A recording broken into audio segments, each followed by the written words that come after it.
good friend President Trump did 4 days ago, sending US most powerful military to capture, kidnap another country's president, which happens to be Venezuelan president. You all know I was the peacemaker between Venezuela and the US between 2000 and 2004. Then President Chavez, who hosted me in Venezuela, I hosted him in other parts of the world. War was stopped.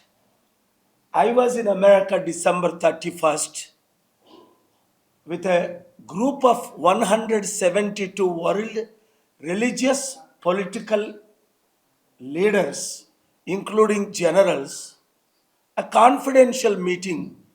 We discussed about gospel, peace versus war. And I was in the flight when this happened. Same thing happened in 2000 with Elian Gonzalez when I was in the flight. I failed to understand why President Trump, who trusts me for 30 years, though we have few misunderstandings, but we have been good friends. But why he has done this, such an illegal act, unethical, immoral act against the US law and the international law? Invading a country, killing 116 people, capturing Venezuelan President Maduro, kidnapping, bringing him to New York, US, and now threatening he will do to 11 other countries, and Mexico's president severely responding. All this is a sign for a World War III, which I have been working hard to avoid since 1999. And you have seen last year the global news with the global leaders, my summit, September 21st, and other summits in New York, Los Angeles, and other countries. I am not against President Trump's personally. I advise him, love him, respect him for some matters he does. But the way he is doing is destroying America's image globally. China, Russia, UK, most of the European countries, my friends, for the last 90 hours approximately, even media reporters are calling me about this. For the first time in my life, I have been silent for almost 4 days, what to say, asking God. But because my country is great India, my adopted country is great USA, bringing both of them together to promote peace, with this kind of wars,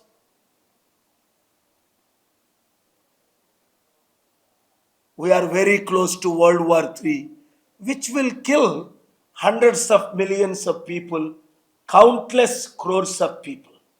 Therefore, I am calling the Chief Justice, my good friend of US Supreme Court, John Roberts, to investigate.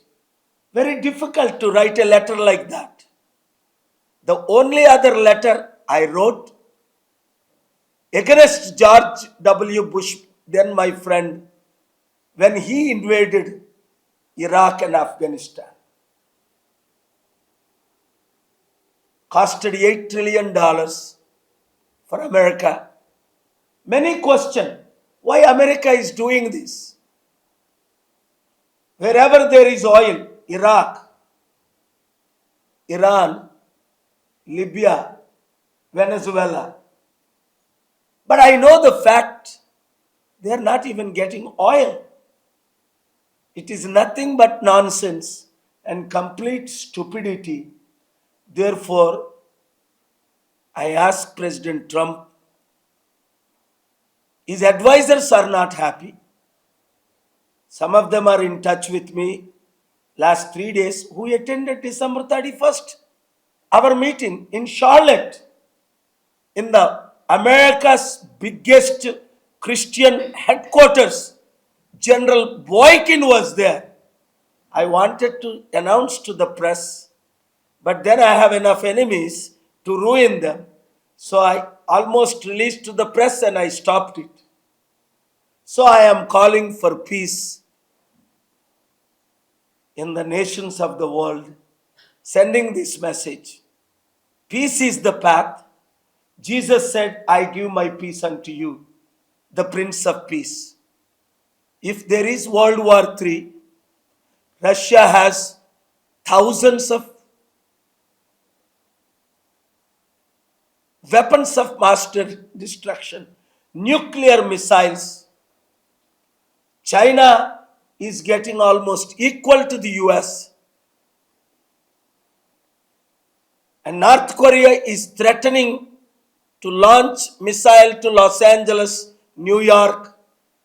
Within minutes, they want to wipe out 1 crore 10 million Americans. Iran, Israel in full force, because I've been to China 27 times, 155 countries, counseling presidents and prime ministers. And my last council was December 31st, 1 week ago, in America. But I am sad, heartbroken for this avoidable, unnecessary war costing trillions of dollars while billions are starving for lack of clean water, food, and shelter. Thank you very much for understanding. I'm calling the world leaders. Please have patience. I am leaving within 3 days, coming to meet you all in Washington, D.C. and other nations. After 3 days, my mission completes in India. God bless you. Thank you very much.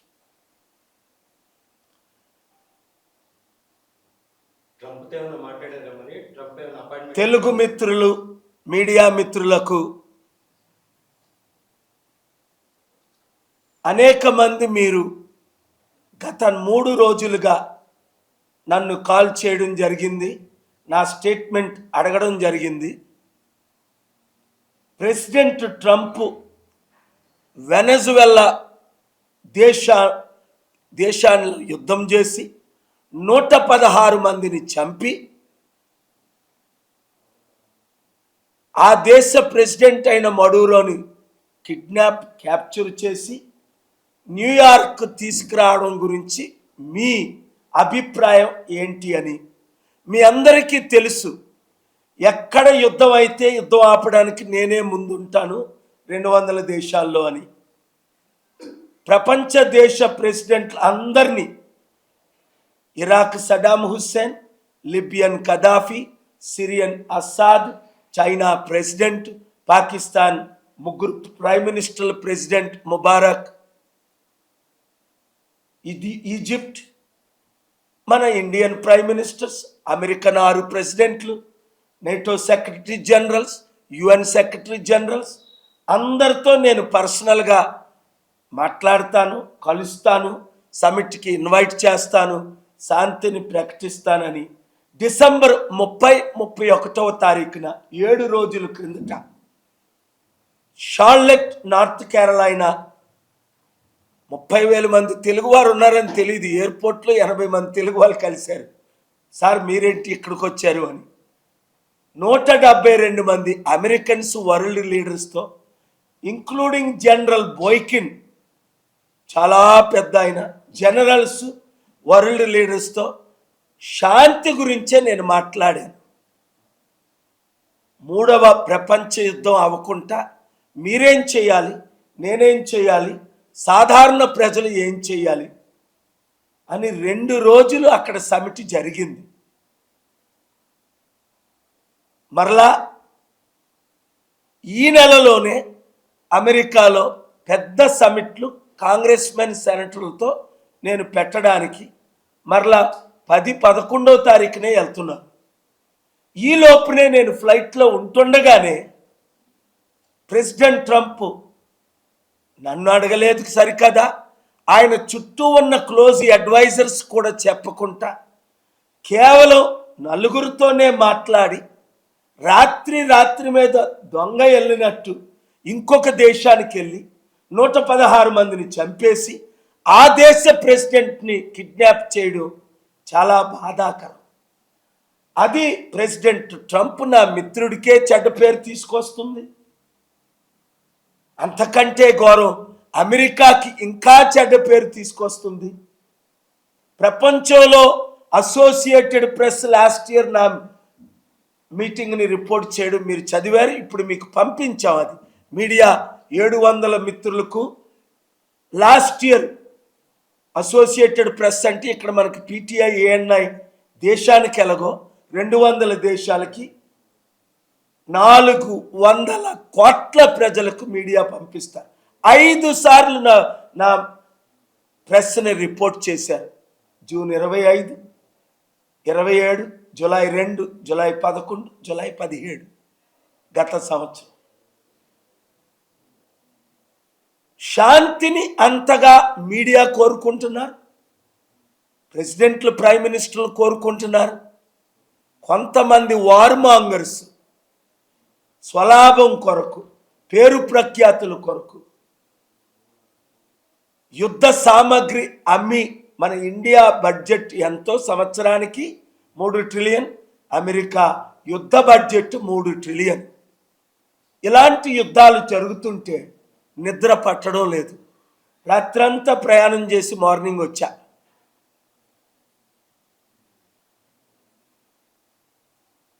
ప్రభువుని ప్రార్థిస్తూ మీరు చూశారు, సనత్ నగర్లో December 5ని శాంతి సభను పెట్టాను. ఫిబ్రవరి 22ని ప్రపంచ శాంతి సభ మరలా మన ఇండియాలోనే పెడుతున్నాను. జనవరి 13, 17, ఏప్రిల్ 4 మరలా పెద్ద శాంతి సభలు అమెరికాలో పెడుతున్నాను. నేను శాంతి కొరకు రాత్రి పగలు కృషి చేస్తుంటే 100 కోట్లు అనాథుల వితంతువులను కాపాడాలని, వీరు మరలా 100 కోట్లు అనాథుల వితంతువులను తయారు చేయడానికి యుద్ధాలు చేస్తున్నారు. అలాంటి వారి కొరకు సాధారణ ప్రజలైన మీరేం చేయాలి? మొట్టమొదటిగా శాంతి కొరకు ప్రార్థించాలి.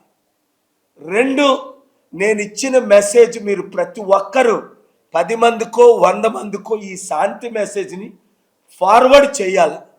3, మీరు శాంతి కొరకు నిలబడతాను అంటే social media, Twitter, Instagram, Facebook, యూట్యూబ్ని నేను ఎప్పుడు అడగను, మర్చిపోతున్నాను. మీరు లైక్ చేయాలి, షేర్ చేయాలి, ఫార్వర్డ్ చేయాలి. 4, మీ చుట్టూ ఉన్నవారు యుద్ధాలు జరిగినప్పుడు కుటుంబంలో కానీ లేదా మీ కమ్యూనిటీలో కానీ, కులాల మధ్య కానీ, గ్రామాల మధ్య కానీ ఈ మధ్య యుద్ధాలు ఎక్కువైపోయాయి. జై శ్రీరామ్ అనకపోతే అనంతపూర్లో బస్సును తగలబెడుతున్నారు. అరే, హిందువులు జై శ్రీరామ్ అంటారు, ముస్లింలు జై అల్లా అంటారు, క్రైస్తవులు జై జీసస్ అంటారు, సిక్కులు జై గురునానక్ అంటారు. గద్దరన్న లేదా నా మిత్రులు ప్రభాకర్ గారు కమ్యూనిస్టులై ఏ మతాన్ని, ఏ రిలీజియస్ని నమ్మకపోయినా అదే అన్నారు. నిన్న నేను జర్నీలో వెళ్తుంటే రామకృష్ణ అట, XMLA అట, CPI అనంతపూర్ అట, 200 మంది మూగిపోయారు అక్కడ. నేను వెహికల్లో కూర్చుంటే ఆయనే వచ్చి నమస్కారం పెట్టి, సార్ అనంతపూర్ మీ శాంతి సభలకు వచ్చాం, మీ పేరేంటంటే నేను CPI XMLA అనండి. మీరు ఎంతో అద్భుతంగా మాట్లాడతారు. అప్పుడు శాంతి సభలు, ఇప్పుడు రాజకీయాలు. ఈ మధ్య రేవంత్ రెడ్డి గారు కూడా నా విషయమే వేరైతే నిన్నో మొన్నో బీజేపీ ప్రెసిడెంట్ ఇక్కడ లోకల్ తెలంగాణ రామచంద్రరావు గారు ఎమ్మెల్యేలు మాట్లాడుతున్నారు. శాంతి సందేశం గురించి, మంచి జరగడం గురించి, అవినీతిని ఆపగలిగే ఏకైక వ్యక్తి డాక్టర్ కేఏ పాల్ అని ప్రపంచంలో 200 దేశాల్లో 200 కోట్ల మందికి తెలుసు. కానీ మీరేం చేస్తున్నారు? 7569441275కి గ్రూపులు ఎందుకు పెట్టడం లేదు? ఇంకా ఇప్పటికి 10,000 మందే గ్రూపులు పెట్టారు. 95 లక్షల మందే జాయిన్ అయ్యారు. మన తెలుగువారు 15 కోట్ల మంది ఉన్నారు కదా. 150 కోట్ల భారతీయులను మనం కాపాడలేమా? ఈచ్ వన్ రీచ్ 10 అని. మనకంటే 10 రెట్లు వెనకబడిన Gujaratis, prime minister Modi Gujarati అయిన తర్వాత ప్రపంచాన్ని ఆక్యుపై చేస్తున్నారే, 100 రెట్లు నేను ఎక్కువ తెలుగు ప్రజల్ని 81 నుంచి 89 నుంచి అమెరికా 200 దేశాలకు పంపించడానికి అనేక కారణాల్లో నేను ఒకడిని కదా. తెలుగు మిత్రులారా, ఏం చేస్తారు మీరు? నోరు మూసుకొని ఊరుకుంటారా ఇలా యుద్ధాలు జరుగుతుంటే? లేదా అంబేద్కర్ లాగా, నెల్సన్ మండేలాగా, మహాత్మా గాంధీ లాగా, పటేల్ లాగా, పుచ్చలపల్లి సుందరయ్య లాగా, మన గద్దరన్నలాగా, కేఏ పాల్ లాగా పేరు చెప్పాలంటే 100 మంది ఉన్నారు. మాతో మీరు కలవరా? చేతులు కలపరా? ప్రపంచ శాంతి కొరకు భారతదేశం ప్రయత్నం చేయొద్దా? మోదీ గారు మన్మోహన్ సింగ్ని మౌన్ మన్మోహన్ సింగ్ అనేవారు. ఆయన 1000 ప్రెస్ మీట్లు పెట్టారు, ఆయన రాహుల్ గాంధీ. ఈయనే అసలు మౌనాన్ని పాటిస్తున్నారు. చైనా వచ్చి ఇండియాను ఆక్యుపై చేసినా మాట్లాడరు. ట్రంప్ వెళ్ళి వెనజువెలన్ ప్రెసిడెంట్ని కిడ్నాప్ చేసినా మాట్లాడరు. మణిపూర్లో లక్షల మంది చనిపోయినా మాట్లాడరు. క్రిస్మస్ రోజుని 10,000 మంది చర్చెస్, మందిరాలు అటాక్ జరిగినా మాట్లాడరు. దేశంలో ఎంత అన్యాయం జరిగినా మాట్లాడరు. ఎలక్షన్ కమిషన్ 66 లక్షల ఓట్లు బీహార్లో తీసేసినా మాట్లాడరు. తమిళనాడులో 97 లక్షలు ఓట్లు తీసేసినా మాట్లాడరు. సరికదా, ఎలక్షన్ కమిషన్ని ఏమీ చేయకూడదని చట్టాన్నే పాస్ చేసేసారు. 150 కోట్లలో 30 కోట్ల మంది తిండి లేకపోయినా వారానికి 1 మీల్ మాట్లాడరు. మావోయిస్టులు మా భూములు మాకు ఉండాలి, మా వ్యవసాయం మాకు ఉండాలి, అదానీకి మీరు 1,000 లక్షల కోట్లు భూములు అప్పజెపుతున్నారని అంటే వాళ్ళని కాల్చి చంపేస్తారు.